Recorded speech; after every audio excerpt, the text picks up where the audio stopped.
फूलों से प्यारे पापा, कलियों से न्यारे पापा, धरती से गहरे पापा, अंबर से ऊंचे पापा।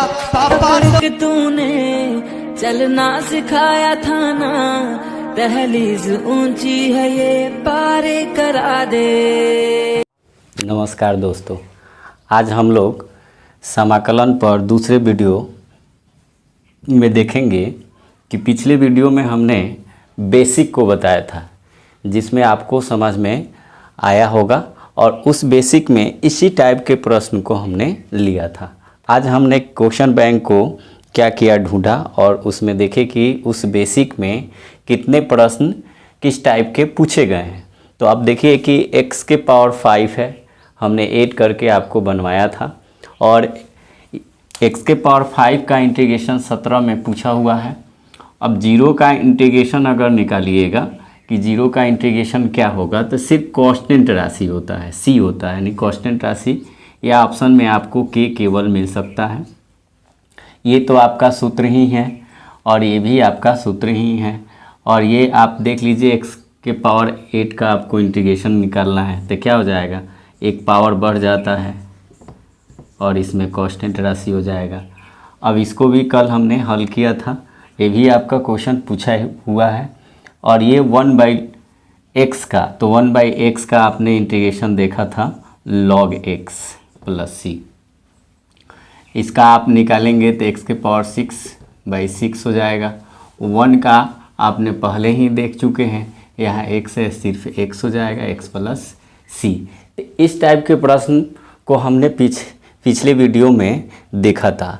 अब हम लोग बेसिक के दूसरे स्टेप को देखेंगे और इसको बनाने का प्रयास करेंगे। आप जितने सही ढंग से देखेंगे उतना ही आपको समझ में आएगा। आइए पहले हम लोग क्या करते हैं कि कुछ सूत्र को एक बार फिर देख लेते हैं, और सूत्र को जब तक एक बार देखेंगे नहीं, उसको समझेंगे नहीं, तब तक फिर आगे का स्टेप आपको समझने में दिक्कत होगा। तो आप इसको, ये जो सूत्र दिया गया है और इन सब सूत्रों को क्या करेंगे, आप अध्ययन करेंगे, देखेंगे, नोट करेंगे और नोट करके 1-2 बार लिखेंगे तो आपके दिमाग में ये बैठ जाएगा, सूत्र याद हो जाएगा। और इस सूत्र के बदौलत हम लोग प्रश्नों को बनाएंगे। आपके सामने कुछ प्रश्न को हम लोग देखते हैं।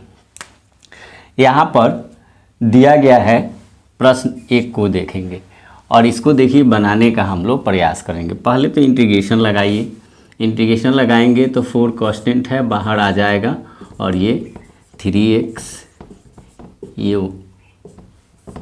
1dx। e के पावर x का e के पावर x ही इंटीग्रेशन होता है।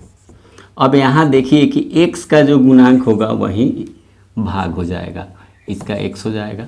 आप देखिए इंटीग्रेशन e के पावर x का इंटीग्रेशन क्या होता है, e के पावर x होता है। यहाँ आपको ध्यान रखना है e के पावर x, लेकिन x के जो गुणांक होंगे, x के गुणांक से आपको क्या करना होगा, भाग देना होगा।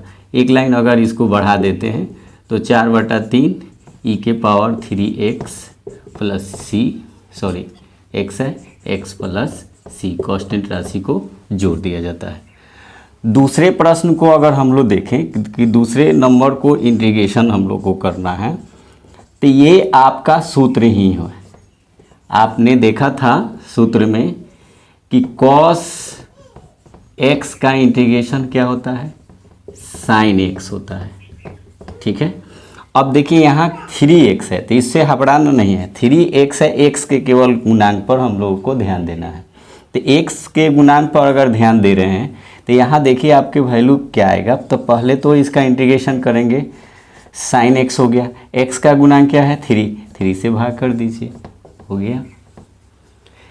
इसी प्रकार अगर हम लोग तीसरे नंबर प्रश्न को देखा जाए तो तीसरे नंबर प्रश्न को हल करेंगे तो इसका भी इंटीग्रेशन जब आप निकालेंगे तो e के पावर x का e के पावर x ही होता है ना। अब x का गुणांक क्या है, 2 है, तो 2 से इसमें भाग लगा दीजिए, यही इसका क्या हो गया, आंसर हो गया। तो आप जब तक बेसिक को समझेंगे नहीं तब तक आपको इंटीग्रेशन करने नहीं आएगा। आइए हम लोग अलग टाइप के प्रश्नों को देखते हैं। आपके सामने चौथे नंबर प्रश्न है। आप सोचिए कि ये बनेगा कैसे। तो आप पहले इसको कोई बीजगणित के शर्त के रूप में है, तो सबसे पहले देखेंगे कि इसमें कॉमन क्या मिलेगा। तो देखिए इसमें और इसमें कॉमन मिल रहा है, इन दोनों में कॉमन क्या मिल रहा है। तो हम x के स्क्वायर कॉमन ले लें, तो यहाँ क्या बचेगा x और यहाँ क्या बच जाएगा 1। और यहाँ पर भी हम लोग एक दूसरे में कॉमन लें तो एक कॉमन होगा, तो x माइनस वन dx। अब आप विचार कीजिए कि गुणनखंड में हम लोग पढ़े हुए हैं कि ये दोनों जब बराबर होता है तो बाहर वाला एक साथ लिखते हैं। तो बाहर वाला एक साथ लिखेंगे x square plus 1 into x minus 1 और नीचे है x माइनस 1। अब कुछ भाग इसमें कट जाने वाला है, ये देखिए कट गया। आपका बचा क्या, x के स्क्वायर प्लस 1। ठीक है, अब आप जानते हैं कि x के स्क्वायर का हम इंटीग्रेशन करेंगे तो क्या आने वाला है, और 1 का इंटीग्रेशन करेंगे तो क्या आने वाला है। तो x के स्क्वायर का एक पावर बढ़ जाता है, इसमें 1 का x हो जाएगा क्योंकि इसी के सापेक्ष देखा जाता है, प्लस c। यही इसका क्या हो गया, आंसर हो गया। अब आप अगला नेक्स्ट सवाल को देखें। 5 नंबर प्रश्न पर आप विचार कीजिए कि ये कैसे बनने वाला है। तो देखिए थोड़ा सा आप सेंस लगाएंगे तो ये सवाल क्या होगा, आसानी से बन सकता है। रूट जो दिया हुआ है उस रूट को पहले क्या करेंगे, हटा देंगे। तो रूट हटाने का तरीका क्या है कि इसको रूट में है तो घात के रूप में लिख दीजिए, है ना। हम लोग बचपन में एक फार्मूला को पढ़ा हुआ है कि x के पावर माइनस m हो तो इसको माइनस को हटाने के लिए बाटा में लिख दिया जाता है। इसका कहने का अर्थ है कि ये उल्टा हो जाता है। दूसरे भी एक सूत्र को हम लोग पढ़े हैं कि x के पावर m बटा x के पावर n हो तो बेस दोनों का बराबर है तो पावर क्या होता है, घट जाता है। सेम इसी तरीका से यहाँ पर दिया हुआ है। तो आप डायरेक्ट क्या करेंगे कि पहले अलग अलग कर लीजिए। थोड़ा सा लंबा होगा लेकिन समझ में आ जाएगा। इसके भी पावर कुछ नहीं है तो 1 है, इसके भी बटा में x के पावर 1/2 हो जाएगा, 4 1/2। ठीक है, अब आप देख लीजिए कि दोनों का ये जो बेस है बराबर है, बेस बराबर है, यहाँ तो कुछ नहीं दिया है। अब ये पावर जाकर इसमें क्या हो जाएगा, घट जाएगा, यानी 3 माइनस 1/2। ये भी जाकर घट जाएगा 1 माइनस 1/2। और ये आप देखिए एकदम ये फार्मूला पर है तो जैसे ही ये ऊपर जाएगा तो माइनस लग जाएगा, यानी 4 माइनस 1/2।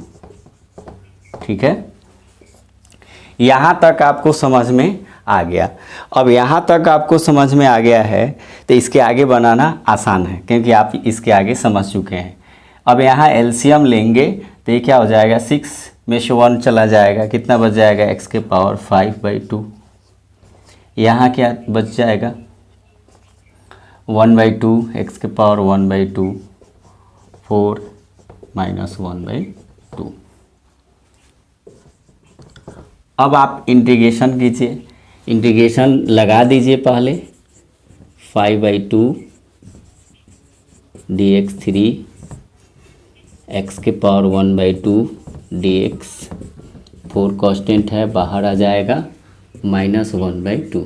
ये आपने पहले क्या किया, इंटीग्रेशन का अप्लाई कर दिए। ठीक है, अब इंटीग्रेशन के अप्लाई करने के बाद फर्स्ट फार्मूला का यहाँ पर क्या करेंगे, उपयोग करेंगे।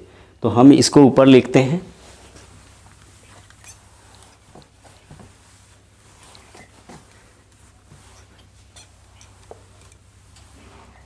अब देखिए यहाँ से इसको जब अप्लाई करेंगे तो क्या हो जाएगा, पावर बढ़ता है तो x के पावर 5/2 प्लस 1, 5/2 प्लस 1। ठीक है, 3 1/2 प्लस 1, 1/2 प्लस 1, 4 4 है, -1/2 + 1, -1/2 + 1।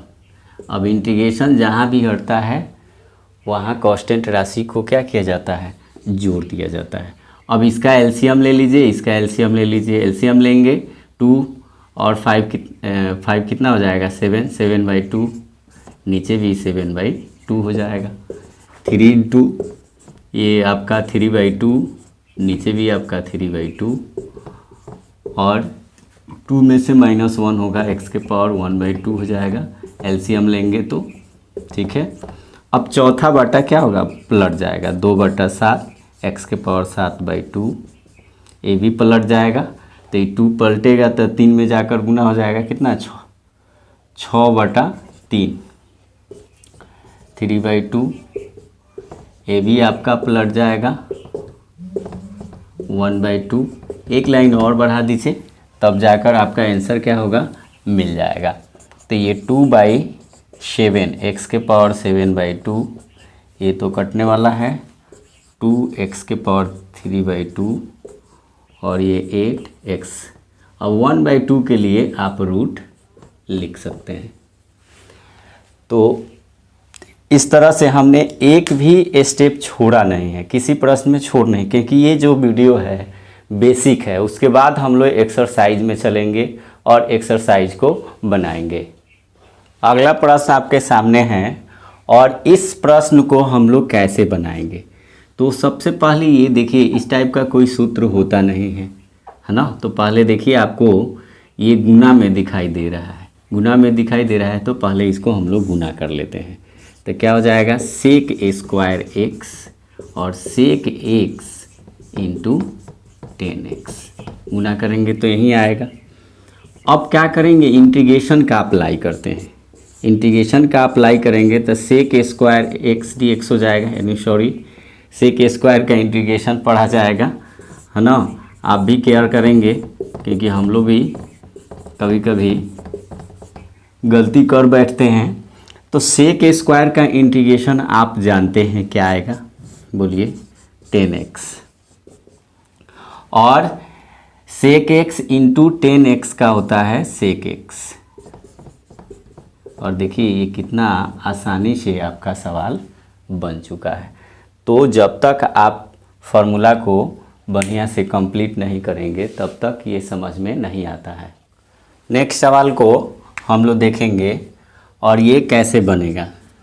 तो अभी यहाँ से आपको समझ में नहीं आ रहा होगा कि कैसे करना है। तो देखिए, सबसे पहले क्या करना है कि ऊपर जोड़ घटाव कुछ भी दिया हो, तो ऊपर जब जोड़ घटाव दिया हुआ है तो इसमें अधिकांश सवाल में आप अलग अलग करेंगे तो ये जल्दी बनेगा। कैसे, आप देखिए इसको अलग अलग कैसे करेंगे। 2/cos² x -3/3 sin x cos² x। अलग अलग करने का मतलब यही दिमाग में रखना है कि जो हर दिया हुआ है वो बराबर लिखा जाता है, क्योंकि दोबारा फिर एलसीएम अगर आप लेंगे तो इसके मान में कोई अंतर नहीं आएगा। अब इसको आप जानते हैं त्रिकोणमिति में 1/cos थीटा हो तो इसको हम लोग क्या लिखते हैं, sec थीटा। तो यहाँ पर आपका क्या हो जाएगा, 2 sec² x। अब यहाँ साइन और कॉस, तो इसको एक बार अलग अलग 2 बार लिख लेते हैं, cos x × cos x, square है तो ऐसे लिख सकते हैं, 2 sec² x। अब देखिए साइन बटा कॉस क्या होगा, 10x, और 1/, ये कॉस बच गया तो इसके लिए क्या लिख देंगे, sec x। अब यहाँ से क्या कीजिए, इंटीग्रेशन का अप्लाई कर दीजिए। इंटीग्रेशन का अप्लाई करिएगा तो इस टाइप से हो जाएगा, sec² का इंटीग्रेशन, और ये 3 तो कांस्टेंट है, तो 10x × sec x का इंटीग्रेशन निकालना है। तो sec² का इंटीग्रेशन क्या होता है, आपको याद हो चुका है, 10x होता है, और sec × 10x का क्या होता है, sec x होता है, और इसमें कोई कांस्टेंट राशि को जोड़ दीजिए। तो देखिए ये आपका सवाल बन गया। ये प्रश्न देखकर आपको चौंक जाएंगे कि ये बनने वाला कैसे है। इसमें अलग अलग करेंगे तो भी नहीं बनेगा। और इंटीग्रेशन में कोई ऐसा फॉर्मूला नहीं होता है जो u/v पर हो, यानी भाग के रूप में हो, तो ऐसा है भी नहीं। तो देखिए इसमें क्या करेंगे, हमने आपको पहले वीडियो में बताए थे कि ये जो चैप्टर हम लोग पढ़ रहे हैं ये सेंस पर आधारित है और इसमें मैथमेटिक्स का कोई ऐसा चैप्टर नहीं होगा जहाँ पर आप उपयोग नहीं होगा। ये बहुत ही बारीकी से समझना होता है। अब यहाँ पर x है, यहाँ x+1 है, तो अगर हम लोग इसी के जैसा ऊपर कर दें तो ऊपर कैसे करेंगे, 1 अगर इसमें जोड़ दें तो इसके जैसा होगा। तो करना क्या होगा कि 1 हम जोड़ देते हैं और 1 घटा देते हैं, तो क्या इसके मान में अंतर आएगा? नहीं आएगा, क्योंकि 1 जोड़ दिए और 1 को घटा दिए। अब क्या करते हैं कि हम इस टाइप से भी लिख सकते हैं, लिखा जा सकता है। अब इसको अलग अलग कर लेते हैं, x+1 बटा x+1 माइनस 1/x+1 ऐसे लिख लिए, ठीक है। अब अलग अलग कर दिए, उसके बाद इसको हम कटा सकते हैं, तो 1 बच गया, यहाँ x+1 बच गया, ठीक है। अब आप देख सकते हैं यहाँ पर इंटीग्रेशन का अप्लाई पहले कर लीजिए, तो 1dx हो जाएगा माइनस 1x+1, ठीक है। 1/x+1 का इंटीग्रेशन, अब 1 का इंटीग्रेशन करेंगे तो x के सापेक्ष तो x हो जाएगा। अब आप इंटीग्रेशन देखे हैं कि 1/x का इंटीग्रेशन क्या होता है, log x होता है, ठीक है। तो यहाँ 1/x+1 है, तो क्या लिखेंगे, log x+1 और कोई कांस्टेंट राशि को जोड़ देंगे। देखिए अब इस तरह के जो भी प्रश्न आपको मिलेगा वो आप आसानी से बना सकते हैं। तो कुछ आप लोगों को प्रश्न हम दे रहे हैं और इसको बनाने का प्रयास। आपके सामने होमवर्क के रूप में 10 प्रश्न को दिया गया है और बिल्कुल ये आसान प्रश्न आपको मिला हुआ है। थोड़ा सा आप दिमाग दौड़ाएंगे तो ये सभी प्रश्न क्या होंगे, बन जाएंगे। इस प्रश्न में क्या कीजिएगा, अलग अलग करिएगा तो साइन वाला साइन से भाग क्या होगा, कट जाएगा। इसमें इंटीग्रेशन का अप्लाई कर देना है। और इस टाइप का एक प्रश्न बनाए हुए थे, अलग अलग करके इसको आप बनाने का कोशिश कीजिएगा। इसको भी अलग अलग करके बनाएंगे तो ये सारे के सारे प्रश्न क्या होंगे, आपसे बन जाने वाला है। और दूसरी बात है कि अगले वीडियो में हम लोग अवकलन का नियम पढ़ेंगे और अवकलन जो है 3 नियमों पर आधारित है। तो अभी हम लोग इस वीडियो में सिर्फ बेसिक को देखें और उसके बाद हम लोग नियम को पढ़ते हुए एक्सरसाइज को बनाएंगे। और एक्सरसाइज में जो भी प्रश्न होगा उसको हम क्या करेंगे कि उसमें बनाने के साथ साथ आपको हम PDF भी दे देंगे और PDF में आप उसको लोड करके और देख भी सकते हैं। तो एक साउंड के रूप में भी हो जाएगा और एक PDF के रूप में भी हो जाएगा।